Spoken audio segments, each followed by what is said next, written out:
Volodymyr Zelensky serait prêt à quitter son poste de président si cela pouvait garantir la paix pour l'Ukraine ou même si cela pouvait accélérer l'adhésion de son pays à l'OTAN. Ce n'est pas une proposition ferme, mais c'est un message fort que le chef de l'État a envoyé aujourd'hui lors d'une conférence de presse pour marquer les 3 ans de l'invasion généralisée de l'Ukraine par la Russie. Bonjour à tous, c'est Sébastien et bienvenue dans cette vidéo où je reviens rapidement sur quelques déclarations importantes pendant cette conférence de presse. Cette rencontre avec les journalistes s'est déroulée le 23 février, pas le 24 février, le jour anniversaire. Ça, c'est pour des raisons d'emploi du temps et c'est aussi pour envoyer ces messages en amont des commémorations. Juste pour signaler, cette conférence de presse, elle s'est tenue juste après que la Russie ait établi un nouveau record dans ses attaques aériennes. Elle a envoyé, dans la nuit du 22 au 23 février, 267 drones en un coup. La moitié a été abattue par la DCA ukrainienne, mais c'est la plus grosse attaque de drones jamais lancée par la Russie. Sur les motivations de ces attaques, je vois beaucoup de commentaires du genre « Si Poutine veut vraiment la paix, pourquoi est-ce qu'il continue à attaquer l'Ukraine ?» Et d'ailleurs, Volodymyr Zelensky a encore utilisé cet argument aujourd'hui. Mais pour moi, c'est parfaitement logique puisque ça rentre dans le cadre de cette méthode de négociation gros-mico que j'ai déjà explorée dans une précédente vidéo et qui consiste en 3 points. À arriver avec des demandes maximalistes, à ne rien lâcher et à s'abriter derrière une poker face, et à négocier avec une méthode d'ultimatum en maintenant une pression maximum. Et donc, dans ce contexte, on a eu cette conférence de presse de Volodymyr Zelensky. Alors, ce qu'on retient, évidemment, c'est qu'il serait prêt à quitter le pouvoir si jamais cela pouvait garantir la paix à l'Ukraine ou si jamais cela pouvait accélérer l'adhésion du pays à l'OTAN. Évidemment, c'est de la rhétorique, puisqu'on ne voit pas vraiment comment est-ce que ça pourrait entrer dans une balance de négociation, mais c'est une réponse directe à l'accusation de Donald Trump selon laquelle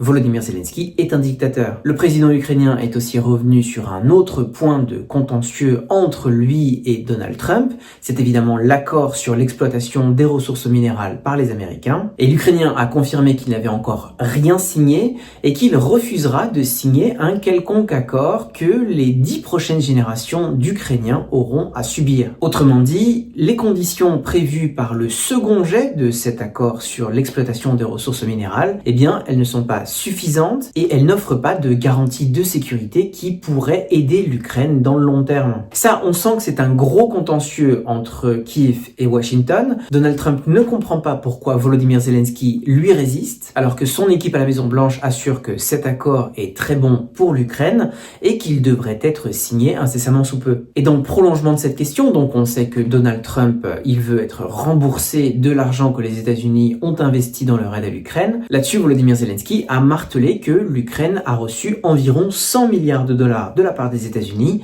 et non pas 350, et non pas 500, et non pas 700. Et il s'est aussi montré assez plaisantin sur la vanité de Donald Trump qui serait prisonnier de l'appréciation de l'opinion publique. À travers cette conférence de presse, on a pu voir que Volodymyr Zelensky n'est pas prêt à baisser d'un ton et à courber l'échine devant Donald Trump. D'ailleurs, Donald Trump lui-même n'est pas du tout prêt à baisser d'un cran. Et donc le retour d'une relation constructive entre Kiev et Washington, apparemment ce n'est pas pour tout de suite. Sachant que du côté ukrainien, c'est très risqué puisque la détérioration de la relation avec les États-Unis, elle peut avoir des conséquences assez lourdes. Même si on voit dans d'autres cas, par exemple le Danemark, que avoir une bonne relation avec les États-Unis, eh bien ça ne vous protège pas forcément des foudres de Donald Trump. Et de toutes les manières, du point de vue américain, ça n'est pas si grave que ça, puisque Donald Trump, il préfère les autocrates qui sont à la tête de grands pays puissants. Et donc, même si Volodymyr Zelensky s'entendait bien avec Donald Trump, il n'est pas du tout sûr que ça aurait des conséquences positives pour l'Ukraine. Encore un autre point, Volodymyr Zelensky, il est revenu sur l'organisation d'élections. Il a répété qu'elle serait organisée dès la levée de la loi martiale. Ça, c'est consistant avec ce qu'il avait déjà annoncé par le passé, mais c'est aussi en accord avec l'ébauche du plan américano-russe à Riyad en Arabie Saoudite.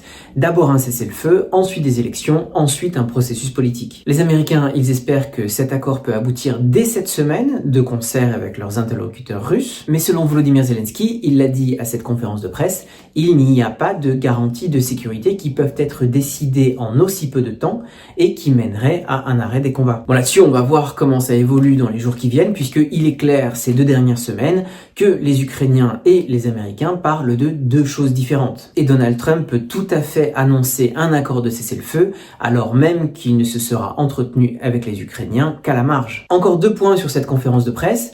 Il est très intéressant de noter que Volodymyr Zelensky a mentionné 2 armées en Europe, la sienne forte de 800 000 hommes et la turque. Il a insinué que la Turquie d'Erdogan peut jouer un rôle clé dans la sécurité future du continent. Et donc très intéressant de noter qu'il n'a mentionné ni les Français, ni les Britanniques, ni même les Polonais. Mais il a par contre mentionné la montée en puissance de l'industrie militaire ukrainienne et le fait que l'Ukraine est en train de travailler à des systèmes alternatifs aux Patriot et qui donc permettraient de garantir une défense aérienne du pays, même si Donald Trump bloquait tous les approvisionnements. Et dans la foulée, le ministre de la Défense a révélé que l'Ukraine disposait de systèmes alternatifs à Starlink dans le cas où Elon Musk couperait toutes les connexions du jour au lendemain. Et d'ailleurs là, c'était aussi intéressant de noter que, en règle générale, les dirigeants du secteur de la défense, ils étaient relativement détendus, donc en marge de cette conférence de presse, puisque la situation sur le front de l'Est s'est plus ou moins stabilisée.